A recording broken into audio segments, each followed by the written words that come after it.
Hi, Adrian. How are Hey you? man, I'm doing good. How are you? Much better now. Thanks for joining. Oh, my pleasure. It's great. it surprises me every time you can talk and see somebody at the other side of the world, Yeah. as if it's normal. It's still secret agent stuff to me. Okay. Ah. So let's start. Speaking of the album Sin, the title of the review published on Igor Miranda website says Adrian Vandenberg revisits his time with Whitesnake. In other words, the reviewer said it's a hard and heavy album with bluesy influences, kind of aim to satisfying those who know you for your time as Whitesnake guitarist. Does this analysis make sense to you? Well, in a way, it does because when I joined David, we already had contact before that, and David mentioned several times over the years, and still does, that he always thought that several of the early Vandenberg songs before I joined Whitesnake could have been Whitesnake songs, and the other way around. We have very similar influences. We're both based on heavy blues rock, like similar influences that bands like Zeppelin have and the early Jeff Beck group, Humble Pie, Mountain, those kind of bands, and I've always liked to infuse a little bit more melody than pure blues rock bands have. And there's always going to be a couple of classical influences because when I grew up, the house where I grew up in was always full of music. And my sister is a classical piano player, and so is my dad. So there was always classical music in the house. So it's all kind of got absorbed by my mental sponge, so to speak. The major change for this new album, which their fifth studio album, came in the vocal department. Ronnie exited and Matt joined. How is working with Matt compared to working with Ronnie? Well, there is a difference apart from their style of singing, of course. With Ronnie, I wrote all the songs and the lyrics and explained to Ronnie, what the melody lines are. And with Mats, I wrote the music first, and then I worked together with Mats on the lyrics and the vocal melodies. And Mats has also got great ideas, so we really had a chance to ping pong ideas, just like I did with David Coverdale at the time. So it's quite comparable to how it was working with David. And before I started working with David on the songs, I always wrote my own music and lyrics and vocal melodies. So that's a difference. And obviously, you can hear that Ronnie and Mats have similar influences, but they're still quite different singers. Do you believe that Matt has a vocal style more in line with Vandenberg's sound on the new album? Yeah, I think so. Yeah. Um, he's much a little bluesier, and he's got that heavy low timbre, which is one of the reasons why quite a few reviewers compare him with David. And I always tell Mats, it's better to be compared to Coverdale than to Justin Bieber, Okay. for instance. Did did Ronnie being in multiple bands at once pose any challenges for him to stay at Vandenberg? Yes, exactly. What happened was, of course, like for everybody, COVID was like a very big negative influence on everybody's life. And musicians are born to be on the road. You have to do these shows, and you get inspired to write new songs, and it's like a cycle. So when suddenly we couldn't play anymore, Ronnie lives in Romania, and in Romania they were allowed to start working earlier again, to do concerts again earlier. So by the time we in Western Europe were allowed to do concerts, Ronnie already had a lot of stuff going on his agenda, and I didn't want to wait. I didn't want to wait until Ronnie fulfilled his obligations, which was going to be another 10 months. I was ready to tour, so I had to say goodbye to Ronnie. Um, for that reason, our agendas totally didn't match anymore. which, stuff like that happens. That's the way it goes sometimes, What's the inspiration behind the album title, Sin? One second, just to make sure. I apparently need to keep my phone charged, which I will do. Okay. So it should be fine.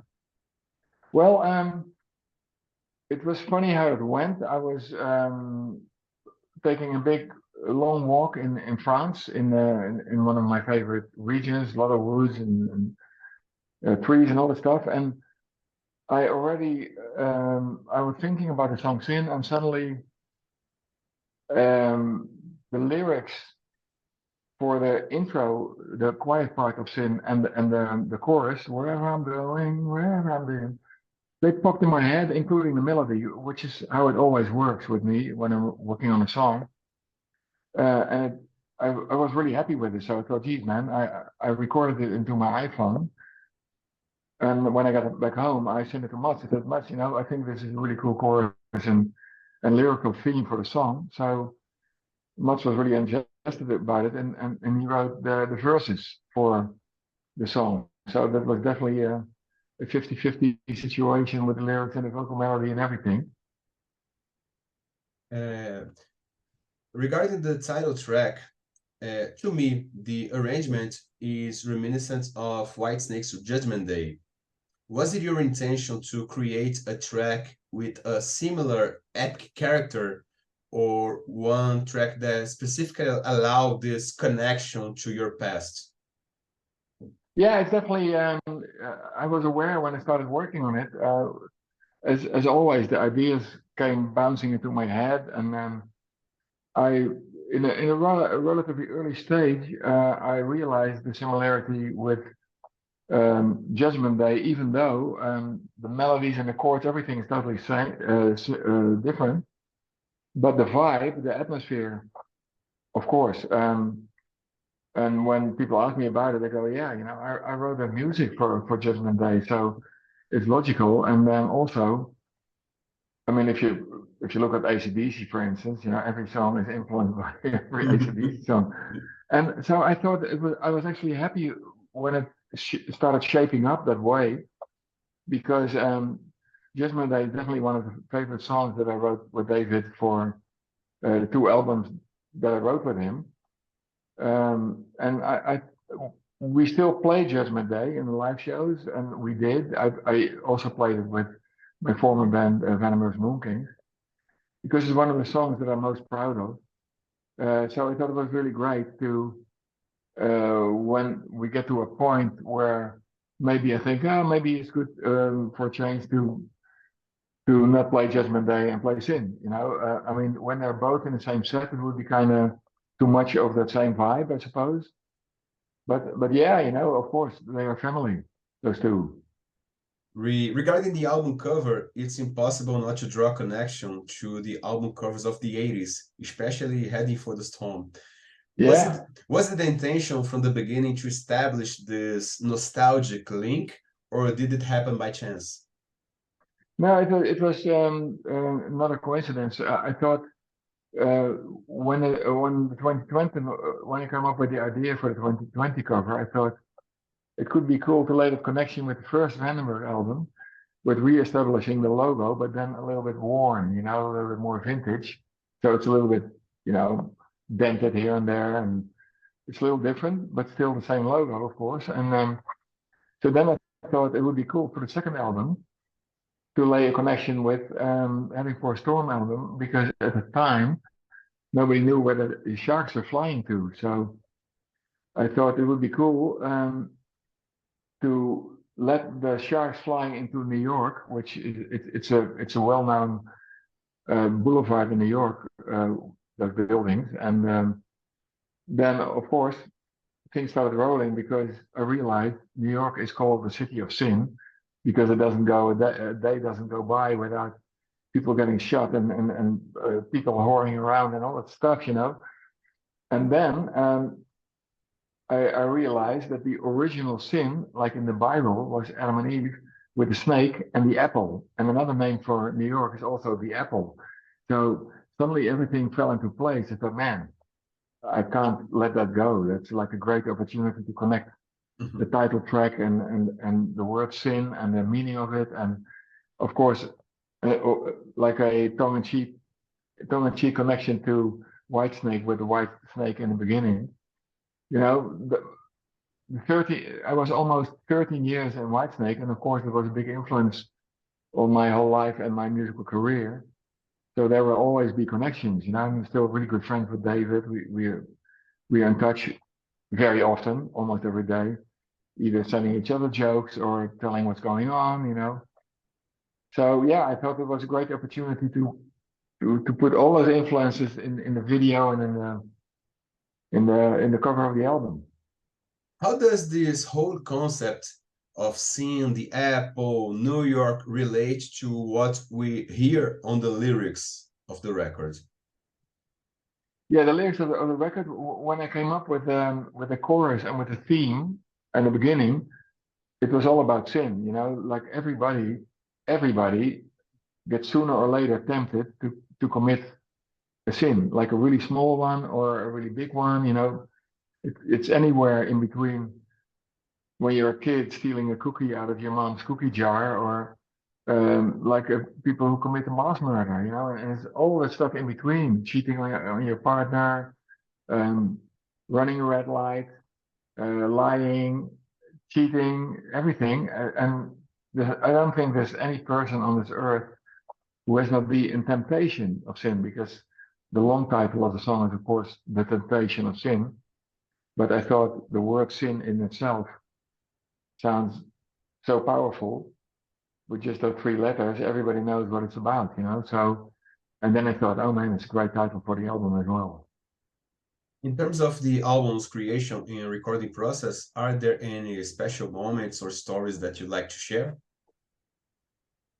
Yeah, and there's always weird moments. I do write and record a lot in the middle of the night when it's quiet and when the phone is not ringing. And so for this album, a number of times I was recording in my bathrobe in the middle of the night because I got an idea and I like to record my guitars at home. So I sit there in my bathrobe and I forget about the time. And then suddenly I go, man, I'm hungry, you know. And then I look at my watch and it's like 6:30 in the morning. And I want a cup of coffee and the doorbell rings and there's the postman or something. And he go, wow, you're up early. I thought, no, man, I was up all night, you know, working. And you can tell by my eyes because they're all bloodshot, you know, they're red and tired and all that stuff. That happens to me pretty much with every album where I record the guitars at home, and people like friends knock at the door and you go, come on, man, let's go for a glass of wine or a beer or something. And you go, man, I'm recording, you know. And they go, why? I go, I'm making an album. You go, oh, I didn't realize that, because you know all my friends basically have a regular job, so to speak, and of course I have my friends in the band.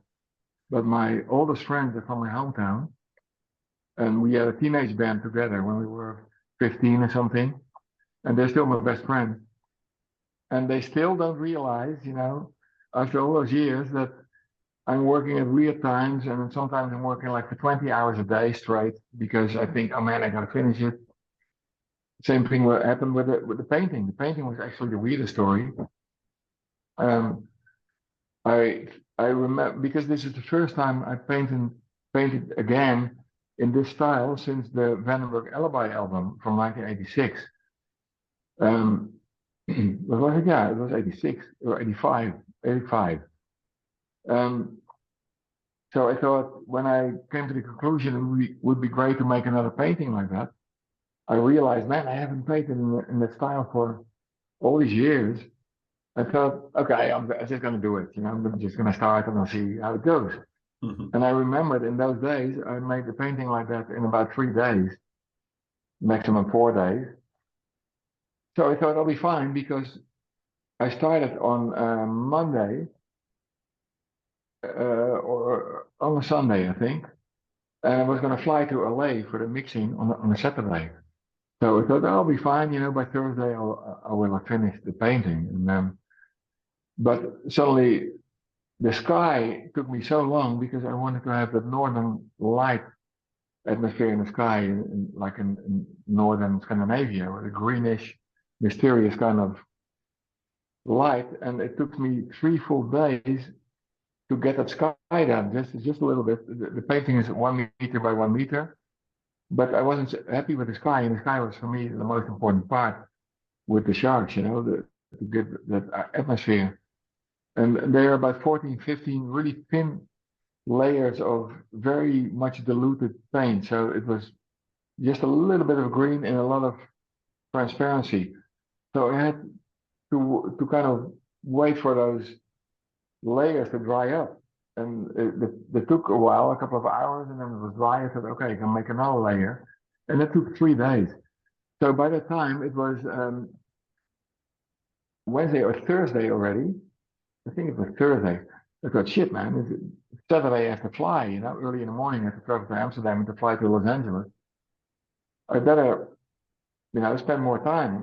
So I started starting earlier in the morning. I started around 9 and I worked until about 2 at night for the rest of the painting.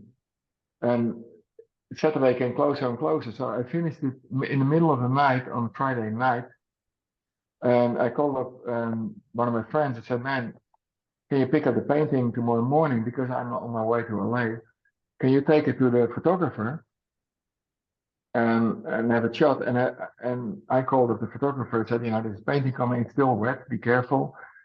And she took a picture of it and sent it directly to my record company. So it was just in time because they need it these days. People don't realize it, but when you make vinyl records, those companies these days are so busy because everybody wants vinyl again that you have to, they need the artwork first. They need it a minimum of 4 months ahead of the release. So that's why it took so long, that I was in such a hurry to get it down, because if I wouldn't have finished the artwork, I was going to be back 2 weeks later for mixing, and then the whole timing would be screwed up. So that was a stressful thing this time. Okay. Now I'd like to go back in time. It's known that Dave Coverdale has approached you since the mid-'80s. Why didn't it seem like a good idea to join Whitesnake at the time? It was a great idea. David, the first time he approached me was in 1982, and the Vandenberg album was just finished. And so he got in touch, and I've always been a big fan of David ever since his Deep Purple days, especially. And so I said, man, it really sucks that I can't do it right now. And let's stay in touch, because I had the feeling, we both had the feeling that sooner or later we're going to start working together, because we always call ourselves the Mutual Admiration Society, because we're a fan of each other's work. So when David was working on the Slide It In album, his manager called again, can you join now? I said, man, I'm working on another Vandenberg album. It's just bad timing all over again. And that was the third time, actually. The second time was when Whitesnake was headlining the Monsters Rock, the Donington Festival in England. And David asked for me to come backstage before I even came to the show. He invited me to go there, and I went, and in the backstage area, I said, so, is the timing better now? I said, man, I'm recording in Jimmy Page's studio again for the second Vandenberg album. So the third time was during the third Vandenberg album. Every time, it was wrong, and then we knew it was going to happen at some point. So the end of '86, it finally was the right moment to join. Do you think the 3 Vandenberg albums from the '80s have aged well? I mean, listening to them today, what are your thoughts about each of them? I think they aged well. The only thing that are kind of logical, the lyrics I wrote at the time, I was somewhere in my early 20s. So you write totally different lyrics than you would do now. A couple of them are fine, like Burning Heart. It's timeless. Different Worlds, timeless. There's a couple of timeless lyrics on there, but there's also a couple of lyrics where I go, man, yeah, I can tell I was only 20 something when I wrote them. But I think, the spontaneity and the music, I, I, I would not mind re-recording a couple of those songs at some point with how I look at the whole thing now, because some of the songs, our drummer had a tendency to go a little too fast. There are a couple of mid-tempo songs that should have had the tempo of like House on Fire, for instance, or Freight Train. But the drummer kept going faster and faster, so they don't have a groove that I meant when I wrote those songs. So yeah, who knows? Maybe at some point I go, okay, I'm going to re-record a couple of the Vandenberg songs and for the hell of it. Which of those lyrics do you think have not aged well? Could you mention anyone? Yeah, probably Ready for You. That's one of them. I still really like the song.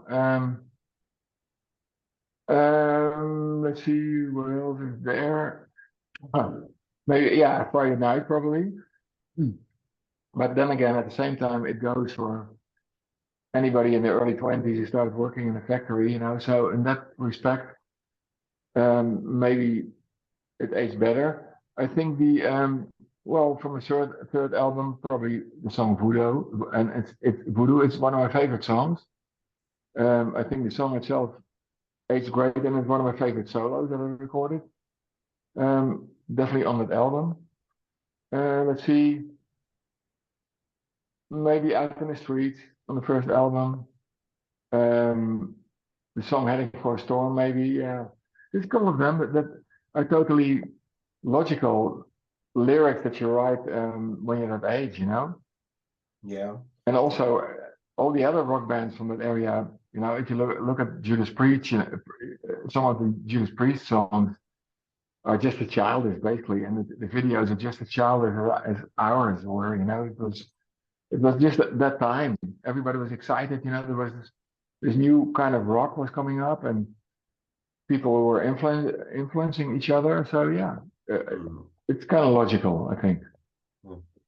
In an interview with Martin Popov in the book Sail Away, David refers to you as one of the best songwriting partners he's ever had. Is this mutual, of course? Yeah, it is, because whenever we would sit down, we would bounce off each other and go, man, oh, this is great. Yeah, this is great. Well, that could be a little better. And so we were really bouncing off each other, and we were critical of each other. I suppose in the history of Whitesnake, I maybe the only guy, or at least one of the very few, where we could really get into an argument, not like aggressive argument, but like a serious discussion about maybe we should this, maybe we should that, whether it was the direction of the shows or whether it was the lyrics. We took each other very seriously, and we still do. We really value each other's opinion when we listen to each other's music. We're honest. Of all the songs you wrote, yeah. Sorry? Of all the songs you wrote together, which one do you think is the best example of how you two used to make magic when joined together? You mean how we worked best together? Yeah, the song that is the best example of how you and Dave work together to create a song. Yeah. Judgment Day, Sailing Ships, on the Restless Heart album, a song like the song Restless Heart, Can't Go On. Well, actually, Too Many Tears. Well, basically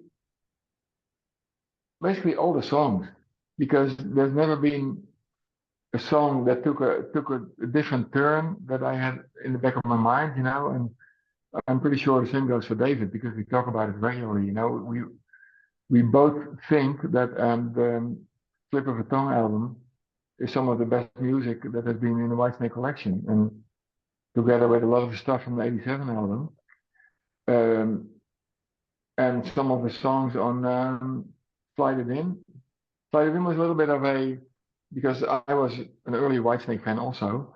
Slide It In was an interesting transition from the classic blues rock bar band early Whitesnake to the '87 kind of Whitesnake that people know.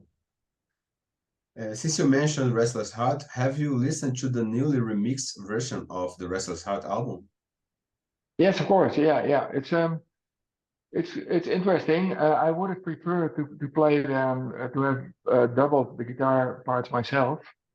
That didn't work out because I just didn't have the time. I was recording one of my albums, the 2020 album actually. No, or the third, the last Moonkings album, or the. So I didn't have time, and David said, "Yeah, do you mind if I ask Joel to double those parts because it's exactly what he did. He doubled those guitar parts, which is fine, you know. The thing is, with the Restless Heart album, there was one thing that David and I didn't 100% agree on.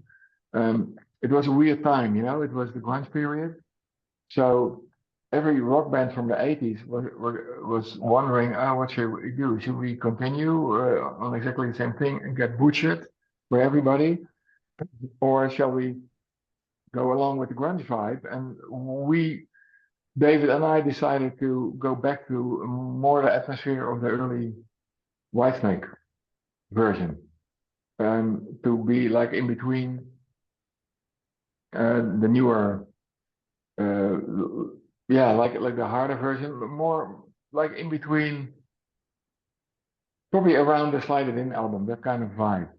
But I personally would have liked to have the album mixed heavier than it ended up being because it sounds especially the rockier songs sound a little bit too polished to me at the time. I would have loved to. Initially, we started mixing with Mike Frazier, who also mixed AC/DC and that kind of stuff, you know. Um, that was the only thing I think where David and I didn't 100% agree on because David thought it would be better, considering the time, to have it mixed by Mike Shipley, who also mixed Foreigner and those kind of bands. So for me, it was a little bit too polished. And what are your thoughts on reworking established works? I mean, Whitesnake been doing this for Restless Heart, and they've Yeah, been remixing some songs from the past to re-release on brand new compilations, etc. yeah. David has done a lot of that. Like I coincidentally mentioned before, I would not mind re-recording a couple of the Vandenberg songs, but that would especially be for me because of the tempos of a couple of the songs, and also I would be curious how it would hold up with the band that I have now, with the singer of Mods. He's totally different singer than Bert Hearing, of course. Um, some people say, well, it doesn't sound like the old man. Of course it doesn't, because it's totally different singers. You know, Sammy Hagar doesn't sound like David Roth either, you know. It shouldn't be like that. I think artists should evolve, and so should the music, because if you keep doing the same thing for 40 years, you know, you're going to run on automatic pilot, and that's not good for artistic reasons, I think. So yeah, it very much depends on the project and the reasons why people do it.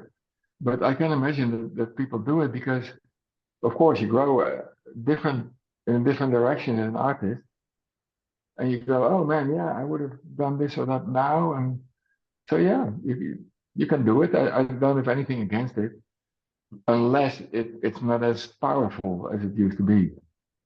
I've heard some David Lee Roth songs redone, and I go, no, I really miss Eddie, you know, in those songs. It's not the same. And I miss Alex too. I mean, Alex is such an underrated drummer, you know. He got such an own personal style.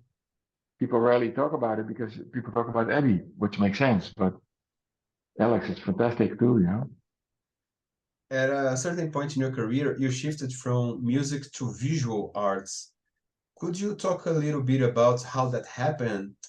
I mean, did you ever burn out on music at any point? Or was it more a matter of redirecting your creative focus towards another form of art? Well, it was actually the other way around because I studied at the University of Arts in Holland because I didn't have the illusion that I was going to be able to make a living in Holland with the kind of music that I want to play, which is rock. So when my dad said, well, you can study either art or you can go to a conservatory of music, I thought, well, if I'm going to end up as a teacher, I'd rather teach art than music because I don't even have the patience for myself to to really study in a classic, um, not classic music. I would have loved to play, to be able to play classic guitar, but to sit down and play scales for hours, I can't do that, and I also don't have the patience to work out solos from other players. Uh, because after 5 minutes I get bored. I have all these ideas in my head and I want to do it myself. Excuse me for the interruption. What time do you have? Because I didn't bring a watch with me. I have only 2 more questions. Oh, fine. Yeah. I don't know. What time is it now?